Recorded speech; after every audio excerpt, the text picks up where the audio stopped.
I should have started recording a long time ago. My buddy Tom picked me up. He got me out here. We got the 300 gallon in the back of the van, Rich and I. And I was looking for the long net we use for ponds, those two nets. But we can't find it because I seen pictures. This is just it's about the size of a car. And it's just a cement pond with a lot of goldfish, it looks like. But Mark's on his way. And if I could have found that, I don't know where the light's at in here, then him and I could go across and really scoop them out real quick. But I can't seem to find it. But I'll keep looking.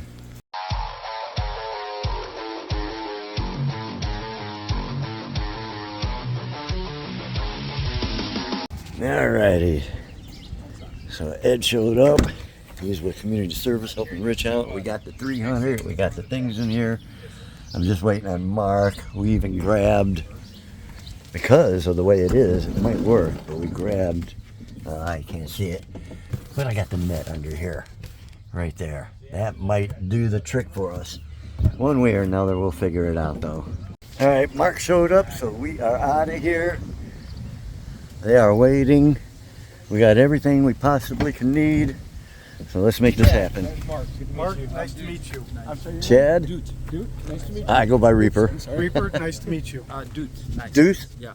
All right, how's it going? Good. So this is... I didn't know if you guys want this. Yeah, well, yeah. And, We take anything. And not only that, but I haven't fed them yet today, and boy, are they jumping, so I didn't know if that would help you guys get them. Not really. Okay. Yeah, because we'll be moving them. That'll put them in stress. Okay. Most of the time when we move fish, we tell the people, don't feed them. Oh, good. We had one lady feed a big red tail, and we told her not to feed them. And by the time we got back to the OFR, he spit up all 6 of his shrimp. Oh, so it puts him through a lot of stress. And I think there are at least 2 pregnant ones in here, too. Okay. Hi, guys. I know I don't have any goodies for you today. You guys are going to find a new home. Now, are you guys filling this then, or? No. These poor guys have been here I don't know how long. Hi, buddy. I don't have anything for you today. And they, like, last year I didn't even know there were any fish in here because it was like dark green, and there were 2 or 3 floating, but you'd come by and like nothing would even come to the surface. So I'm glad you guys are getting them out before this gets really bad, and especially before that heat wave. Right. And so what are you going to do with it? To be honest, it's theirs. Oh, okay. So I just want these guys to go to a good home and not find them floating here in the not too distant future. So hopefully they aren't going to do anything alive in here anymore. Okay. So we can drain most of this then, or? Can drain some of it. They already have their knickers in a twist a little bit about me rescuing them. Oh, really? But when I'm like, okay, either come down and talk to me and we can talk about it, or let's make a plan for getting the pond cleaned up. And they went radio silent on me after that. So I'm like, all right, I told you guys what I was up to, so. Okay. All right, well, we'll get our, is there any electricity around? We need to get our pump so that we can fill up our 300, we've got a portable 300 gallon in the back of the van. Okay, how much extension cord do you need? Well, the pump could be anywhere here, and it's like 6 foot, so. Oh, that's short. Yeah. And we don't All have right. an extension for Yeah, let's see what we can do. All right, we're short on cords. We don't have anything, but I got the inverter in here. We just don't have it hooked up. So I'm going to open up the hood. I got some tools with me, and I'm going to hook up the inverter we used to always use, and then we can bring his lines, and we'll have enough, and we can get this job done. So that's what we're going to do. All right, so we got that much extension. That's not near enough to get to the pump. And I just talked to Rich because the inverter's been unhooked, so I'm like, is there a reason? And it was only for when it was messing up on us, and we fixed that a long time ago. So I'm going to plug the inverter into the thing, and then we can have the extension run from there to there, and we'll be good to go.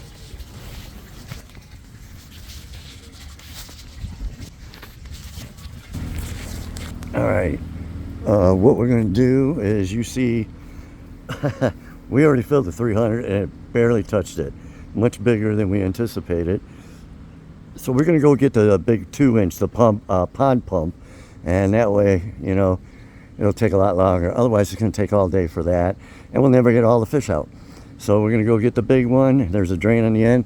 We're going to drain that baby right out, right away. Still going to take an hour and a half or more, but then we'll have access, and we can get all the fish out of there. Instead township.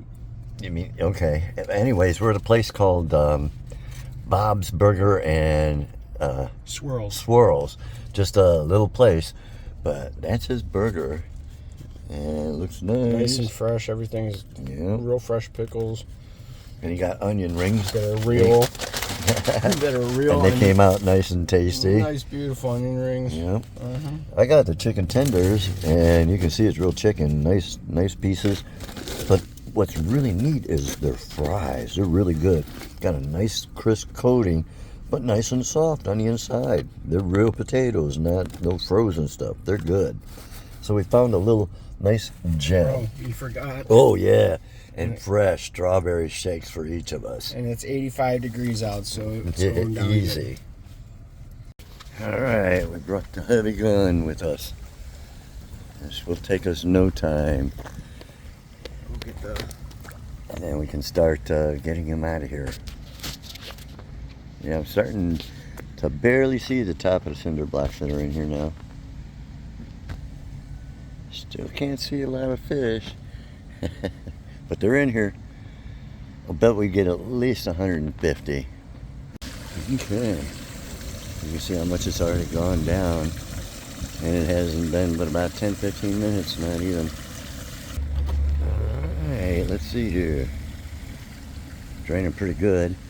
And that end is lower than this end, so I don't know what the concrete is underneath, if it's level, but if it flows along with this, then that should stay drier and drive all the fish down to this end, which will make it a whole lot easier on Mark and I. So there wasn't as many as we thought, about 70 of them. Just took a while to drain everything, but it is drained. And we're just waiting. We'll get the oops over here and plug this in, clean this hose out. It's nasty, it stinks. But he's still pumping, you can still see it's pumping out. But as you see, it's pretty much just the muck at the bottom now. So it took longer to drain than anything. What's left is the muck for the most part. But we haven't seen any more fish, so we got them. I mean, we've been here at least the last 45 minutes checking it, and we haven't seen any indication of any more coming up or making any bubbles or any trails or tracks or anything.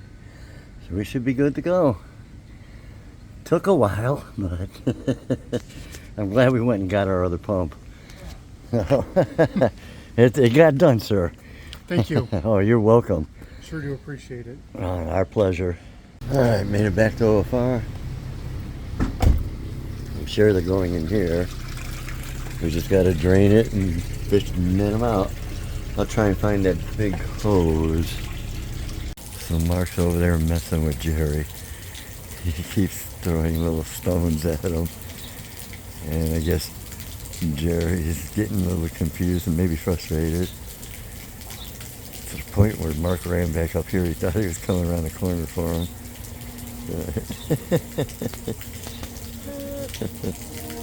Messing with Jerry.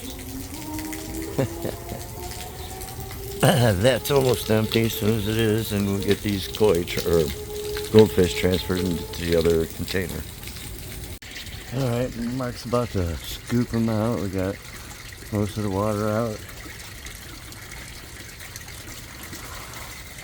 I'm sure you got a few. Yeah. And there's actually some with some tails and this net that are a little fancier. So not all of them are just plain old goldfish. There are some pretty ones in here with some different coloration and longer fins and stuff. Yep. You know? Yeah, I got some fancy things on some of them. Right. This one, orange one's really nice here. Orange and white, long fin. Come on.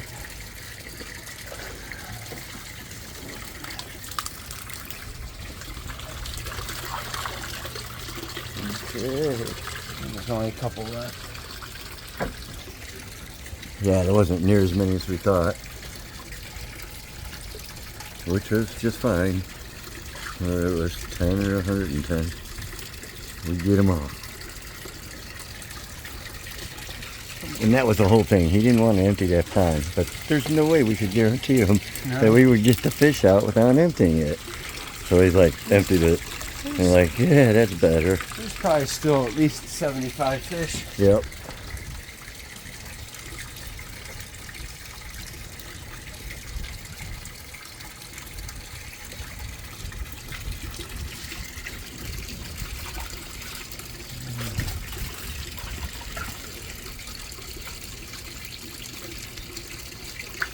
Right. There you go. Come on.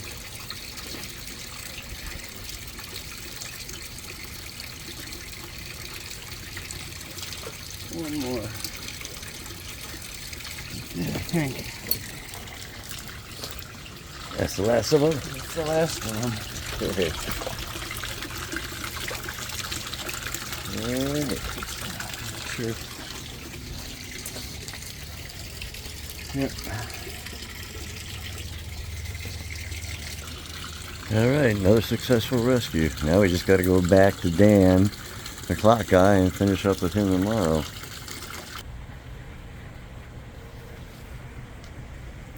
So the rescue went quite well. Well, it was just more time waiting on everything to empty, but we got it done. Haven't heard from John for tomorrow yet, so a little concerned there. And we were looking for extra help. I've been talking to people. We're trying to get a hold of different people online, but not having the best of luck. So we'll do what we can. But Jerry just went to bed. Big Rich went inside. Let's see, what is it? Yeah, it's 11:46 Saturday night. And yeah, I'm spending the night out here because my vehicle's in the drive. It doesn't run until I can get the catalytic converter changed. So, you know, I just came out here, and then we'll go ahead and get up in the morning and do that rescue, pick up Mark again, and hopefully I hear from John. Otherwise, I don't know, we'll figure something out. We usually do. And then come back and hopefully get some time working on the car. Now, it was quite warm today, but tomorrow, the next couple of days, there's a heat warning out. It's going to be in the upper 90s, close to 100, with a feel like, I don't know, 115, something like that. So it's going to be rough, but we'll try and get the car worked on. And, you know, just taking one day at a time. And we were sitting out here tonight, Rich is talking about bringing out a projection, you know, screen. Talking about maybe doing it on this end. Talking about maybe instead of, you know, building out for the original extension on the fish room and leveling it and making it into the playground. He's got so many ideas. Or down here in the gazebo, which, you know, you see it's 11:50 now. And, oh, there's a beautiful breeze blowing through. And it feels so good. So good. I told him I blew it. I could have brought my hammock. I could have hooked it up to that pole, and I could have put it to that pole, and I would have been hammocking right there. So, and I don't know, might just sleep out right here. Feels beautiful. So, I don't know, but just letting you guys know what's going on, and we'll keep this adventure going. So this one's over, and we'll continue with part 2 on Dan, the clock man, which I did bring my grandfather's clock to have him look at and hopefully fix and repair. So I did bring it with me. It's in my car out there. When my buddy brought me out, I put it out there. And we'll get this on the road and Okay, so all right, and we'll talk to you guys later.